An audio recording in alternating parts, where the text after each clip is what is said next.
우리가 예수를 믿는 그리스도인이라고 합니다. 예수를 믿는 신자, 일단 성도라고 하는데, 그럼 우리가 믿는 예수님을 우리가 어떻게 알아야 되느냐? 그 예수님이 이 땅에 왜 오셨느냐? 뭘 하셨느냐라는 것을 기본적으로는 다 바르게 이해를 하고 있어야 됩니다. 예수님이 이 땅에 왜 오셨습니까? 예수님은 죄의 문제를 해결하러 오신 분이죠. 죄의 문제예요. 다른 거 없어요. 우리 집에 쌀떡에 쌀 채워주시고 또 우리의 삶에 필요한 것들을 또 채워주시는 이런 부분들이 있습니다만, 그런 것들은 보너스로 주시는 것들이고, 가장 중요한 것은 우리 죄의 문제를 해결하시는 것이 이 땅에 오신 목적이었죠. 자, 이래서 예수님께서 공생에 3년 동안 사역을 그렇게 감당을 해오셨고, 그 여러 말씀들과 교훈들, 그리고 가르치시는 내용들을 통해서 예수님이 이 땅에 오신 목적이 무엇인지를 드러내시고, 또 하시는 여러 기적들과 표적들을 통해서 그것들을 또 의미를 나타내 보여주셨던 것이 3년 동안 공생의 사역에 있었던 일들이었습니다. 자, 이제 예수님께서 이제 베다니에서 이제 제자들과 함께 예루살렘으로 이제 올라오시게 되죠. 예수님이 십자가에 달리신 것은 금요일에 십자가에 달리십니다. 지금 이제 이 6월절을 이제 맞이해서 예수님께서 오시는데, 이제 마지막으로 예루살렘으로 올라오시게 되는 거죠.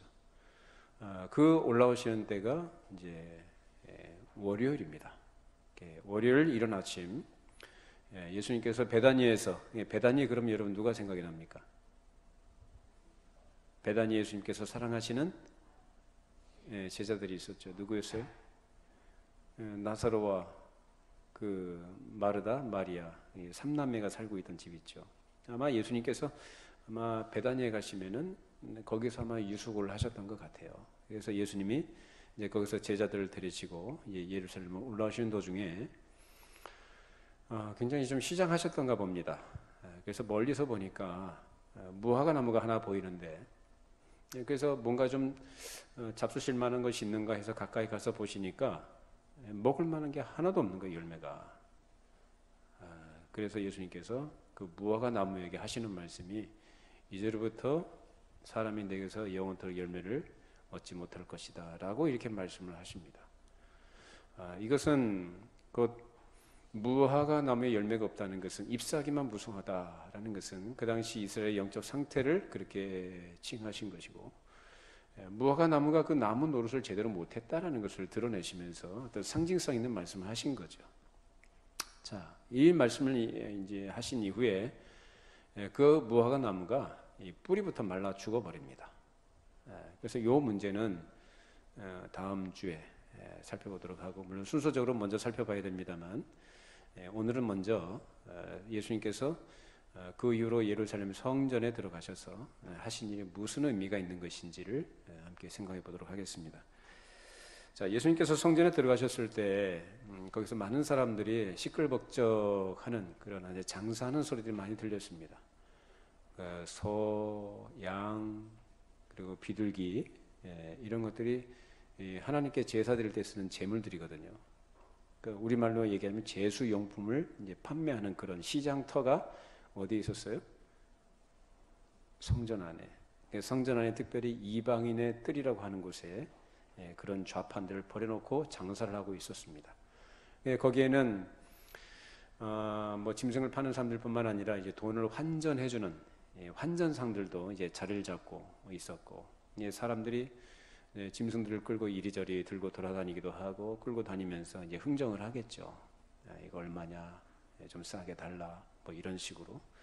그러다 보니까 이게 뭐 짐승 울음소리에다가 또 짐승들 배설물도 있지 않겠어요? 이 배설물에다가 또 사람들이 흥정을 떠드는 소리에다가 얼마나 시끌벅적한 시장바닥 같았겠습니까? 자, 그런 가운데서 예수님께서 들어가 보셨던 것입니다. 이 기록은 예수님의 생애 가운데 이제 두 번째로 나온 것이죠.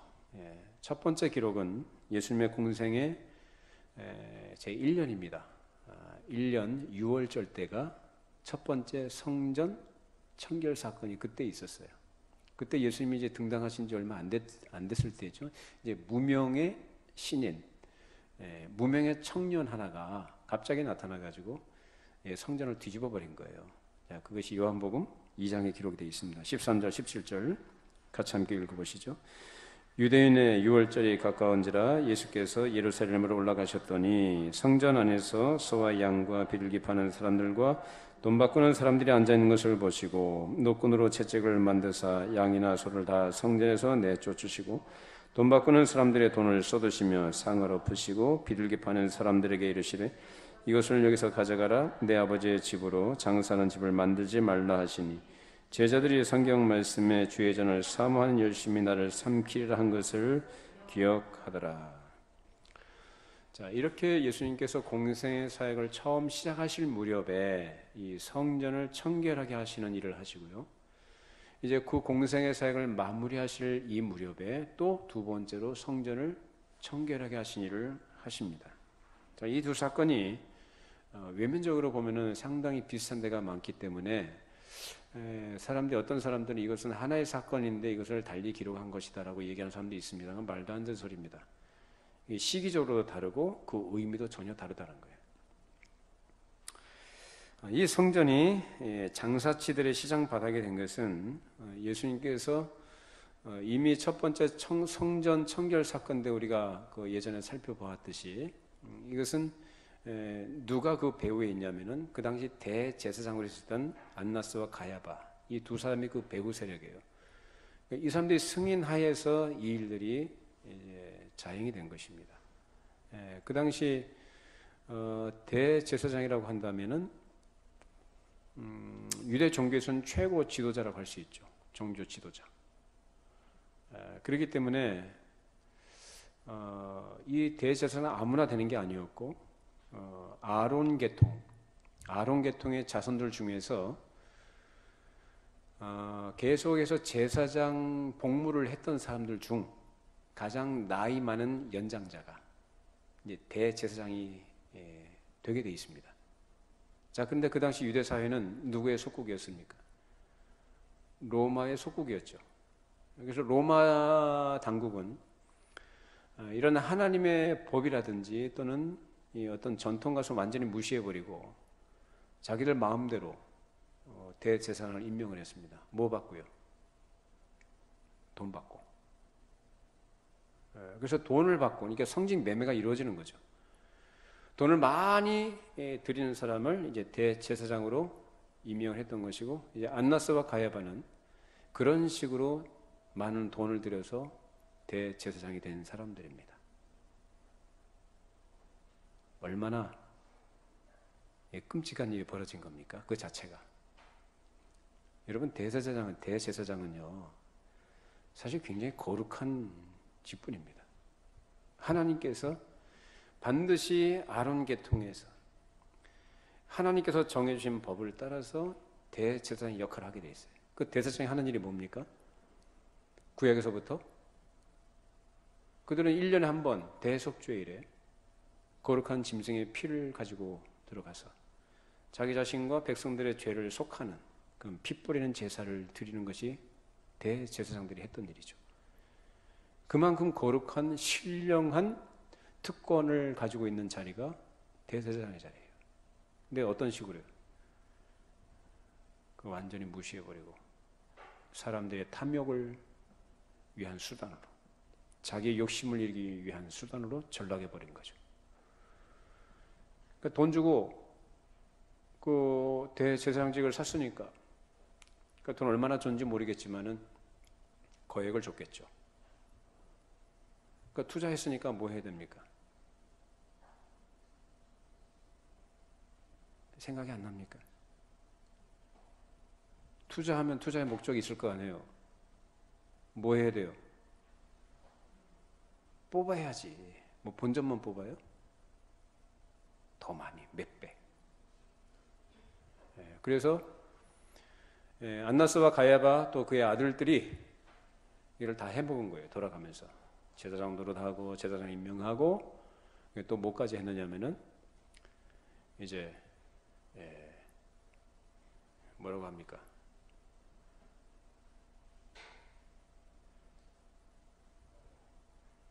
여러 이제 지점들을 내는 거죠. 성전 안에도 그러한 지점을 내는 거예요. 그 프랜차이즈라고 하나요? 그래서 이제 유대인의 명절이 이제 유월절 같은 경우에 여러 지역에 많이 멀리 있는 사람들이, 흩어져 있던 사람들이 하나님께 이제 제사로 이제 예루살렘으로 몰려들잖아요. 사람들이 굉장히 많이 몰려드는데 그 기간 동안만큼은 아무 데서나 제물을 못 사게 만들었어요. 어디서만? 제사장들이 지정해 놓은 그 매점에서만, 그 상점에서만 제사용품을 사도록 했습니다. 자, 그렇게 해서 사람들이 거기서 사지 않으면 그 외에 다른 곳에서 사온 것들은 제사용품으로 인정할까요, 안 할까요? 안 하는 거예요. 그러니까 백성들 입장에서는 어떻게 되니까? 좀 비싸더라도 좀 비싼 정도가 아니에요. 그야말로 울며 겨자 먹기 식으로. 제사장들이 지정해 놓은 그 장소에서 제사용품들을 사야 했던 것입니다. 그래야 인정해 주니까. 다른 것도 인정 안 하는 거예요. 이를 위해서 필요했던 것이 또 환전상들인데, 그 당시 로마의 통용 화폐가 있었습니다만은 하나님께 헌금을 할 때는 로마 화폐를 인정 안 했어요. 뭐만? 유대인의 화폐만 인정했던 거죠. 그러니까 통용되는 그 로마 화폐를 가지고 와가지고 뭘로 바꿔야 돼요? 유대인들이 쓰는 그 화폐로 바꿨고, 그 바꾼 화폐를 가지고 또 뭘 사요? 제사 용품들, 짐승들, 재물들을 샀던 거죠. 그러니까 이런 식으로, 그래서 환전상들은 수수료를 받고 돈을 바꿔주고, 그 바꿔준 돈을 가지고 백성들은 하나님께 헌금도 드리고 재물을 사는데 그것을 사용했던 것입니다. 이런 식으로 이 대제사장들은 자신들이 가지고 있는 특권을 이용을 해서 경제적, 종교적 이권을 챙기는데 혈안이 되어 있던 것입니다. 그래서 그 일당들, 거기 붙어 있는 사람들이 다 그런 짓들을 저지른 거예요. 이런 악행을 저지렀을 때, 그러니까 뭐 정당한 가격으로, 합리적인 가격으로 뭐 이렇게 한다면 뭐 먼 데서 온 사람들 뭐 편리를 위해서 그런 명분을 가지고 있으니까 그렇게 해준다고 쳐요. 그런데 그게 아니에요. 얼마나 큰 폭리를 저질렀는지. 비둘기, 예를 들어서 비둘기 한 마리가 뭐 우리 돈으로 치자면 뭐 몇천 원이면 살 거를 갖다가 몇만 원씩 또는 십몇만 원씩 주고 사게 만든 거예요. 날강도도 이런 날강도가 없죠.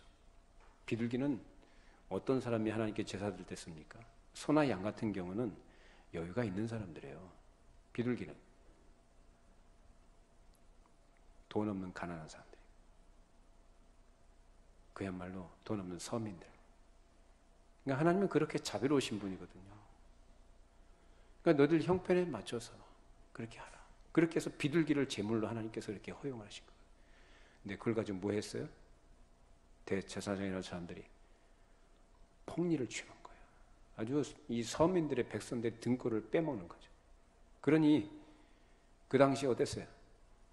백성들이 돌아서면 안나스와 가야바 이 집안들을 저주했다고 그래요. 그 정도로 타락한 사회가 그 당시 예수님이 사역하시던 시대였던 것입니다. 이제 두 번째로 예수님께서 성전을 숙청하시게 됐는데, 이것은 첫 번째와는 아주 다른 의미가 들어있다고 할 수 있습니다.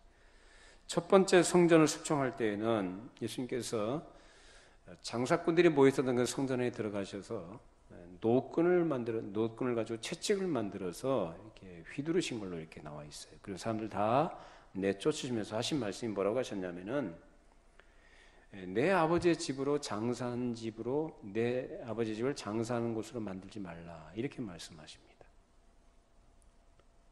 여러분, 채찍을 드셨다고 하니까 굉장히 무섭게 그걸 폭력적으로 사용하신 것처럼 그런 뉘앙스로 느껴지겠지만은 그런 의미는 아니었습니다. 그 채찍은 하나의 경고의 의미가 있었어요. 경고. 경고라는 것은 뭘 주신다는 겁니까? 기회를 주신다는 의미가 들어있죠.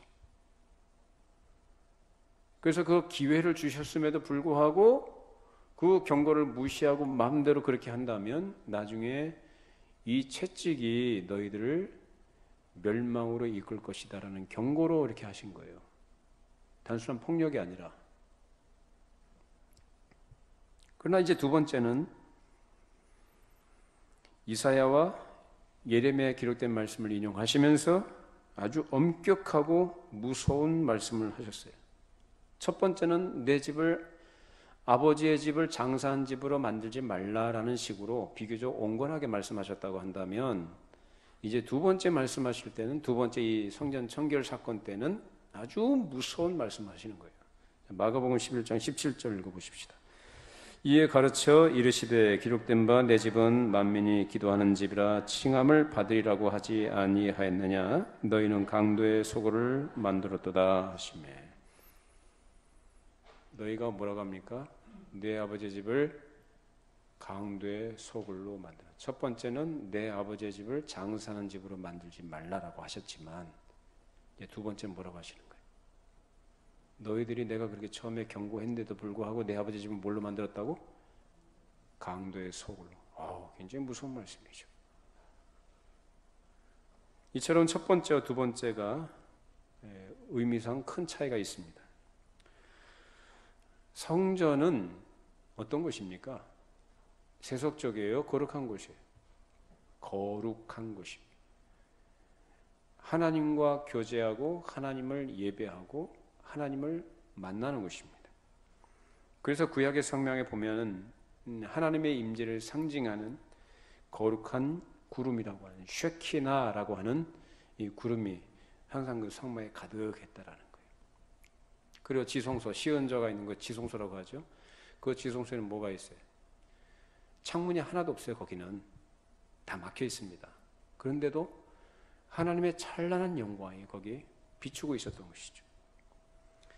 그래서 대제사장이 1년에 한 번 들어가는 그런 곳에 하나님의 거룩하신 임재를 나타내는 영광이 비추었던 것입니다. 이처럼 이 땅 위에서의 성전은 여호와 하나님께서 그 백성과 함께 계신다는 것을 명확하게 가르쳐주는 계시였고, 또 그 계시를 받은 사람은 동시에 하나님이 우리와 함께 하신다는 것을 또 믿어야 되는 그런 중요한 내용들이 거기 들어있었던 것입니다.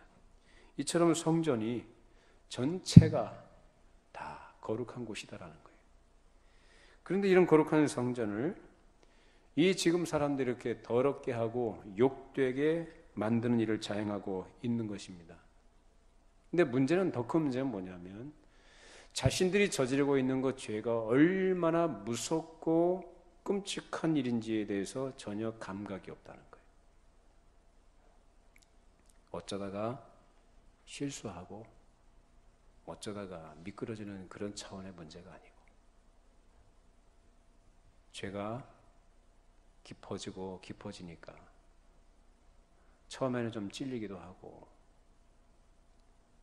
부대끼기도 하는 것이 있는데, 반복되고 하다 보니까 감각이 없어져 버린 거예요. 예수님 당시의 사회가 바로 그러한 상태에 있었던 것입니다. 짐승처럼 무지한 가운데 이런 짓들을 계속 저지르고 있었고, 하나님은 그래서 아무렇게나 대접해도 상관없다는 식의 죄악에 빠져 있습니다. 왜 이런 현상이 생겼을까? 여러분, 사람에 대해서 지켜야 될 것이 뭐라고 합니까? 그런 것들을 예의라고 합니다. 그죠? 예의. 그리고 또 사람이 뭐가 있어야 된다고 그래요? 경우가 있어야 된다는 거예요. 서로 약속을 했으면 지켜야 돼요, 말아야 돼요? 대답해 보세요. 지켜야 돼요, 말아야 돼요? 지켜야죠. 약속은 지키라고 하는 거잖아요. 사람이 사람에 대해서 지켜야 될 예의라는 게 있고, 경우가 있어야 되는 것이고, 그게 사람이라는 거예요, 그게. 그리고 약속을 했으면 신의 성실에 입각해서 그 약속은 지켜야 됩니다. 내가 좀 불편해도, 내가 좀 손해를 봐도 약속은 지켜야 돼. 손바닥 뒤집듯이 하는 사람들은요, 신뢰할 대상이 못 돼요. 이런 사람들 어디서나 그런 식으로 살아갑니다. 그냥 어디 가도 인정을 못 받죠. 자, 근데 유대 사회에서 이 사람들이 하나님과의 약속을 어떻게 했습니까? 하나님의 언약에 대해서 신실했습니까? 아니요. 하나님 앞에서 자기들이 또 했던 약속들이 있고 지켜야 될 의무라는 것들이 있는데, 그런 것들은 완전히 무시해버린 거예요. 자기들 하고 싶은 대로 다 해버립니다. 그러니까 하나님은 뭘로 여기느냐? 발가락에 때만큼도 못 여기는 거예요. 그러면서 뭐 한다고 그래요? 제사 지낸대요. 하나님을 섬긴대요. 예배한다고. 거룩한 종교적 제사장직을 수행한다고요.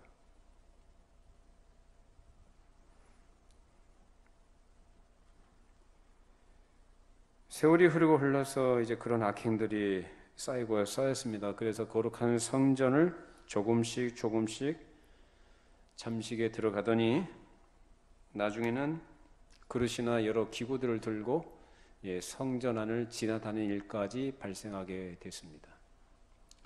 원래 성전 안에는 물건이나 기구들을 들고 지나다니지 못하게 돼 있어요. 거기 뭐 하는데요?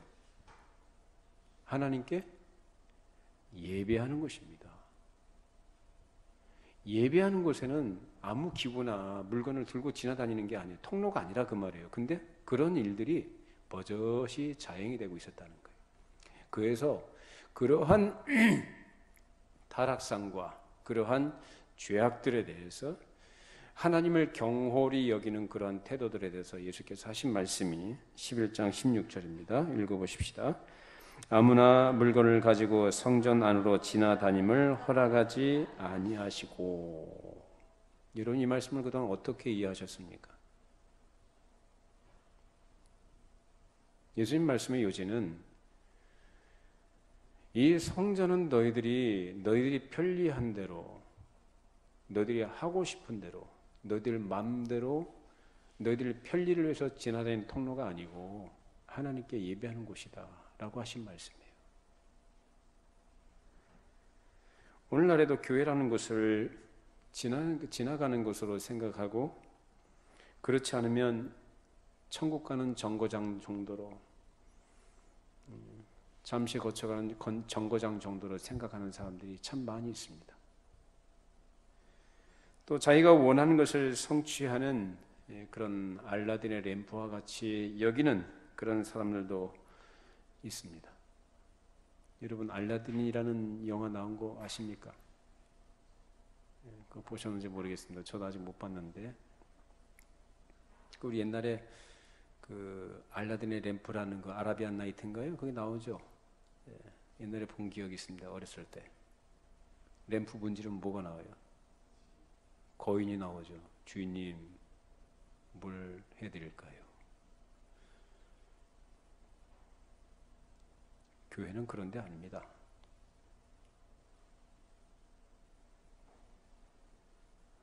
그런데 이런 정도의 생각을 가지고 거룩한 교회를 적당히 자기 만족과 기대를 성취하는 것 정도로 이용하려는 그런 태도들은 그 옛날에 그 사람들이 거룩한 성전과 하나님을 홀대하는 것과 별반 다를 바가 없습니다.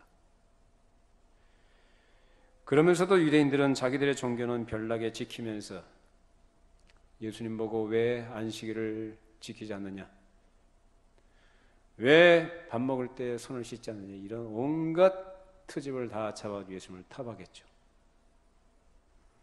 자기들은 옳고 예수님은 틀렸다는 겁니다. 나는 옳고 너는 틀렸다. 이런 아집과 독선과 이 교만함이 그들 안에 가득했던 것입니다. 그러면서도 정작 하나님께서 요구하시는 거룩함에 대한 아무런 감각이 없습니다. 이렇게 그 사회가 이성 없는 짐승처럼 타락해 갔기 때문에 그 안에 안나스와 가야바 같은 이 대제사장 같은 일당들이 생겨난 것이고, 그들이 만들어낸 불의한 제도들이 거기에 발붙이게 된 것입니다. 결국은 다 손해보고 희생당하는 것이고 다 같이 죽는 거죠. 이런 악행이 난무하는 가운데 예수님의 공생의 사역이 시작이 되었었어요. 몇 년 전에요? 3년 전에.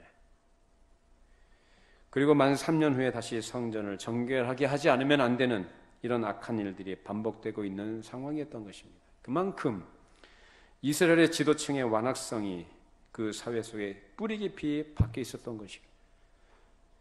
이전에 처음 성전을 청결하게 하실 때는 그들의 양심에 그래도 각성을 일으키시고 기회를 주시는 차원에서 채찍을 들었던 것이고, 그것이 곧 회개를 촉구하고 경고하는 의미로 주님께서 노끈으로 채찍을 만들어서 휘두르신 것입니다.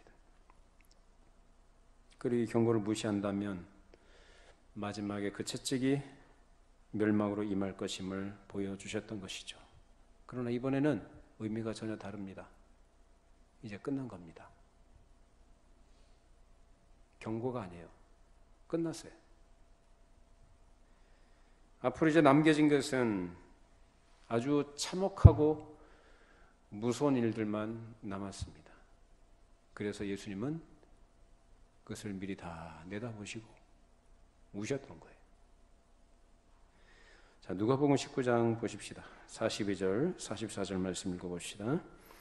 이르시되 너도 오늘 평화에 관한 일을 알았더라면 좋을 뻔하였거니와 지금 내 눈에 숨겨졌도다. 날이 이를지라 내 원수들이 토돈을 쌓고 너를 둘러 사면으로 가두고 또 너와 및 그 가운데 있는 내 자식들을 땅에 메어치며 돌 하나도 돌 위에 남기지 아니하리니 이는 내가 보살핌 받는 날을 알지 못함을 인함이니라 하시니라. 자, 예수님께서 예루살렘을 바라보시고 하신 말씀이에요. 앞으로 처절한 운명이 기다리고 있었기 때문에, 그래서 예수님께서 더 이상 채찍을 드실 필요도 경고할 필요도 없었던 것입니다. 더 이상 손을 쓸 수 없을 정도로 구제불능의 상태였던 거예요. 그런 상태에서 예수님은 자신의 거룩한 몸을 나타내는 성전을 더럽게 하는 것만큼은 가만히 두고 보실 수가 없어서 그들을 쫓아내시면서 성전을 성전답게 깨끗하게 하라고 계시를 나타내 주신 것입니다. 그것이 두 번째 성전 청결 사건의 의미예요. 자, 예수님은 그동안 3년을 기다리시면서 기회를 주셨습니다. 그런데 전혀 개선되지 않고 나아지지 않고 아주 무서운 표현을 하십니다. 강도의 소를 만들었다. 도둑하고 강도하고 어떤 차이가 있어요? 도둑하고 강도하고. 도둑은 단순하게 남의 물건을 훔치는 게 도둑이죠. 강도는 위협하고 협박하고 몸에 위해를 가하면서까지 강제로 뺏는 것을 강도라고 그래요.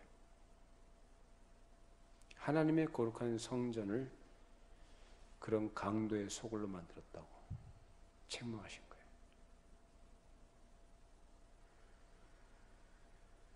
예수님께서는 이제 나흘 후면 십자가에 달려 돌아가십니다. 돌아가시기 전에 마지막으로 이 무서운 말씀을 하신 거예요. 이것은 앞으로 불과 40년 후에 이루어지게 될 일인데 주후 70년이 되겠죠. AD 70년. 그때 대심판을 바라보시면서 이 말씀을 하신 겁니다. 이들은 기회를 놓쳐버렸어요. 기회를 기회로 여기지 않고 무시했던 그들의 운명이 이제 결정이 된 겁니다. 노아 시대에 죄가 가득 차서 하나님께서 홍수로 심판하신 것처럼 그 당시에도 이제 죄가 찰 대로 이제 다 찬 거예요. 차고 넘쳐요. 가득 찼기 때문에 이제 더 이상 회개할 기회가 없는 겁니다.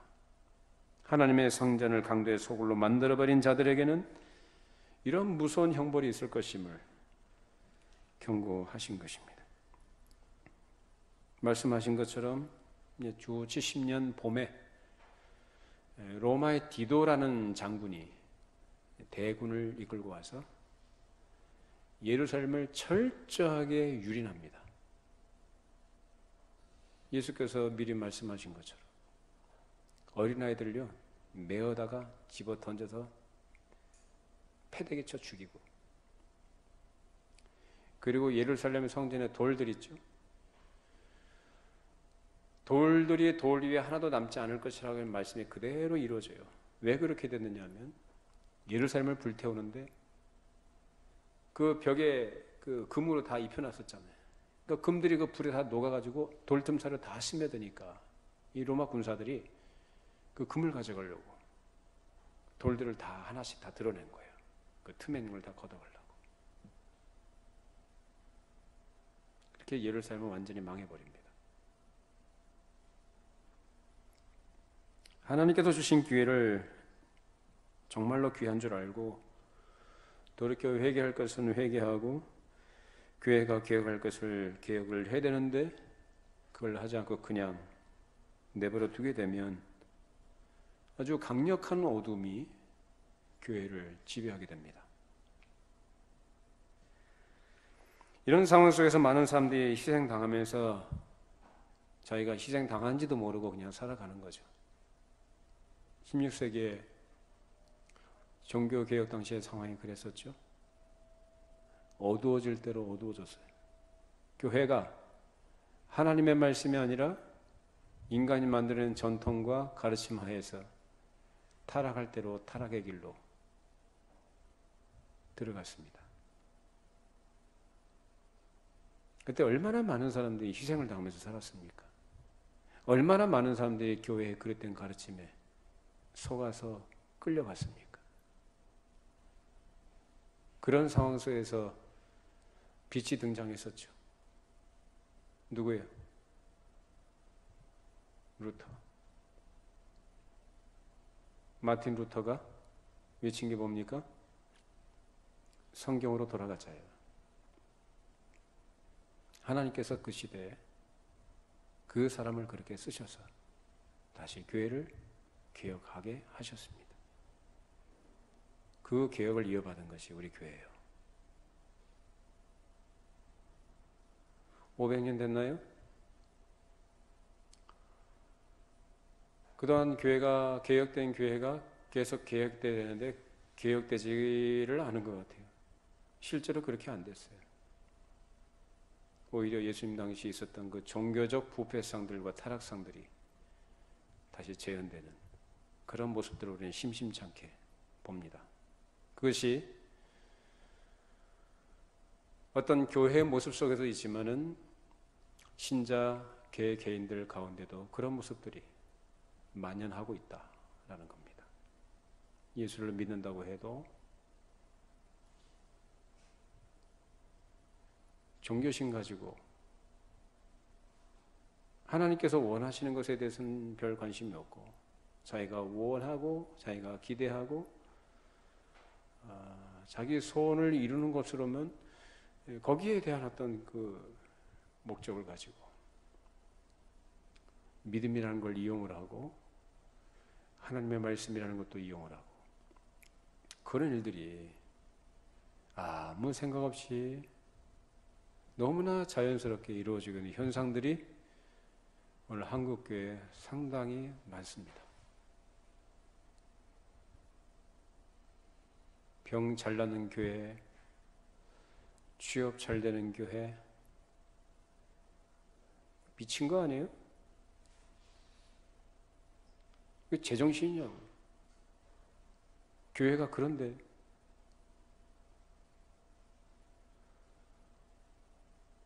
도대체 성경이 가르치는 예수 믿는 도가 무엇인지에 대한 이해가 있냐?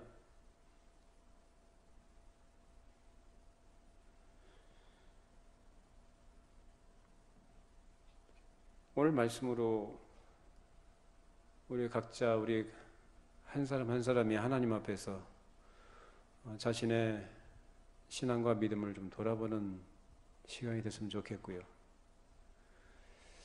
우리 교회도 뭐 개혁교회라고 하면서 나름 그래도 바른 길을 좀 추구하고 참 교회로 또 하나님을 섬기는 그런 소원을 갖고 있지만 그럼에도 불구하고 우리의 연약함들이 있지 않나.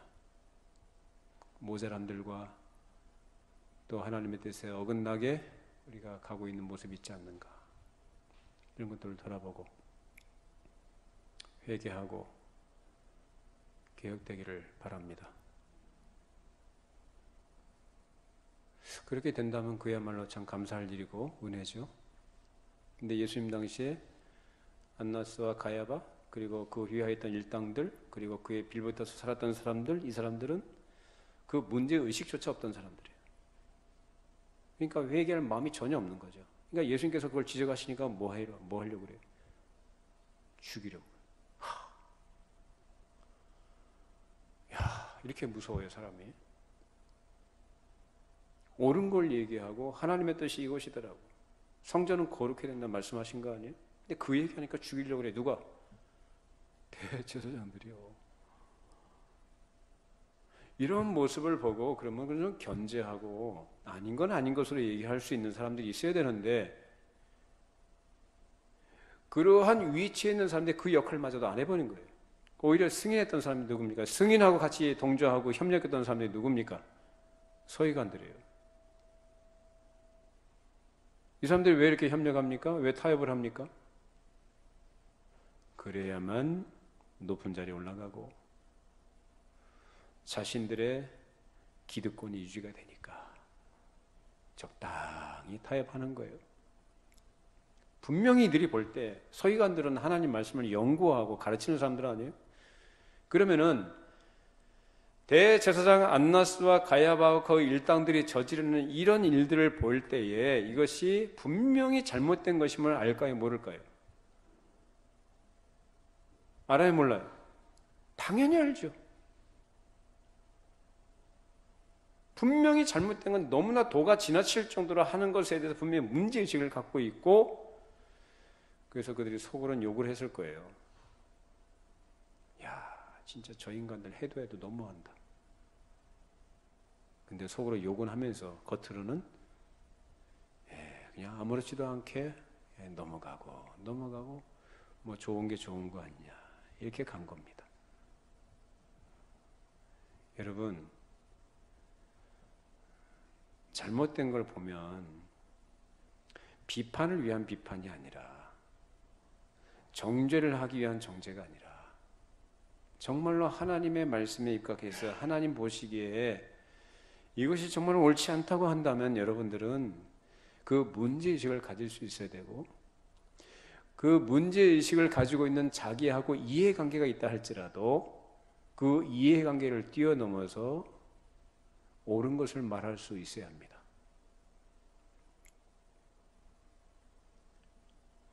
말을 못하죠.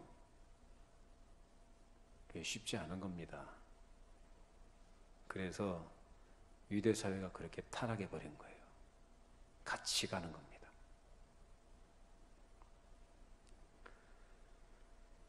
그 당시에 악과 부조리에 직면하고 있으면서도 그것을 지적하거나 척결하고자 하는 의지가 전혀 그들에겐 보이지 않았습니다. 신자 개인뿐만 아니라 교회가 개혁이 필요한데도 아무런 빛도 비추이지 않고 더욱이 예수님의 걸어가신 말씀과 그 하셨던 일들의 결과들을 보고 주님께서 분명히 그 행적들을 통해서 보여주셨음에도 불구하고 그만큼 큰 혜택을 받았음에도 그 빛이신 예수님을 오히려 죽이려고 그들은 작정을 했습니다. 그들은 자신들이 마귀에게 이용당한다는 사실도 모르고 이 무서운 죄악에 가담하게 된 것입니다. 그만큼 그들의 사회가 극도로 타락한 길로 들어선 거예요. 그런 사회를 그냥 놔두게 되면 더 큰 악이 발생하게 되는 것이 악순환이 되풀이되는 것입니다. 그런 그들에게 예수님께서 어떤 것이 빛인가, 어떤 것이 사람의 가야 될 길인가를 분명하게 가르쳐 주셨어요. 그 큰 계시를 이 성전을 숙청하시는 예수님의 어미로신 자태를 통해서 보게 된 것입니다. 유대인들이 걸어간 성전을 더럽힌 것처럼 오늘날도 주님의 몸된 교회를 더럽히면서도 자기가 복받고 잘 살아야 되겠다는 이런 공리주의적인 태도를 가진 사람들이 있습니다. 거룩한 표준인 하나님의 말씀이 주어졌음에도 그걸 무시하고 사람이 만들어 놓은 것을 맹종하고 그 백성들이 살아갔듯이 오늘날도 그런 모습들이 우리에게 있지 않는가 돌아봐야 될 것입니다. 하나님 앞에서의 성결보다도 종교라는 것을 가지고 자기의 이익과 행복을 추구할 수 있다면 그만이라고 하면서 현실을 유지하고 살아가는 이들이 바로 예수님 당시에 종교 지도자들이었고 교회에 빌붙어서 기생했던 사람들이었습니다. 이런 사람들이 거룩한 종교의 제사장직을 가지고 있고 하나님을 섬기는 백성이라는 타이틀은 갖고 있었지만 사이비 신자였던 것입니다. 사이비. 긴 것 같지만 아닌가. 오늘 우리에게 주시는 말씀으로 받으시기를 바랍니다. 나는 어떤 사람인가? 우리 교회는 어떤 상태에 있는가? 내가 남을 지적하고 판단하기 전에 내 안에 있는 들보가 있지 않는가? 돌아보시고 하나님 앞에 돌이킬 것을 돌이키고 회개할 것을 회개할 수 있다면 그것이 복이고 은혜일 것입니다. 그런 사람들에게 하나님께서 기회를 주십니다. 오늘 말씀 생각하시면서 하나님 앞에 보다 더 성결과 거룩으로 바른 모습으로 나아가시기를 바랍니다. 기도하겠습니다. 거룩하신 하나님 아버지, 거룩하지 못한 저희들을 그리스도 안에서 거룩한 하나님의 백성 되게 해주시고 거룩한 성전 그리스도의 몸을 이루게 해주신 것을 감사를 드립니다. 이제 거룩한 성전된 우리가 우리 안에 계신 성령을 거슬러 하나님의 뜻을 무시하고 살아가는 그런 죄악에 빠지지 않도록 언제나 우리가 하나님 앞에 성결을 구하며 정직한 영으로 하나님 앞에 서게 해 주시고 우리에게 주신 거룩한 말씀으로 우리의 삶의 표준을 삼아서 그 말씀의 비추임을 따라 순종하며 거룩한 길로 나아가는 우리 모든 성도들이 되게 하여 주시옵소서. 우리에게 그렇게 하나님께서 요구하시고 기대하시는 은혜에 합당한 하나님의 사람으로의 삶이 있음에도 우리가 그 은혜를 망각하고 우리 마음대로 욕심을 따라 살아갈 때가 있사온데 이런 저희들의 모습을 주의 말씀으로 비추어 주셔서 하나님 우리의 잘못된 것이 무엇인지 깨닫게 해주시고 하나님 앞에 돌이킬 것이 무엇인지 알려주시는 바대로 우리가 돌이키게 해주시고 회개하고 하나님 앞에 더욱더 순결하고 거룩한 하나님의 거룩한 교회로 세워지게 하시며 교회를 이루고 있는 지체들이 되게 하여 주시옵소서. 하나님 보시기에 잘했다 칭찬하시고 인정하실 만한 하나님 순결한 착하고 좋은 하나님의 백성들을 되게 해주시고 헛된 욕망을 따라 이 세상에 속한 것을 자기 욕심을 따라 구하는 그 일의 믿음이라는 것을 동원하는 어리석은 자가 없도록 항상 우리에게 그리스도 안에서 살아가신 하나님의 은혜가 만족한 것임을 깨닫고 그 일에 감사하게 하시고 주신 은혜와 분복을 따라 그것으로 즐거이 주를 따르며 섬기는 복된 성도들이 되게 하여 주시옵소서. 예수님의 이름으로 기도합니다. 아멘.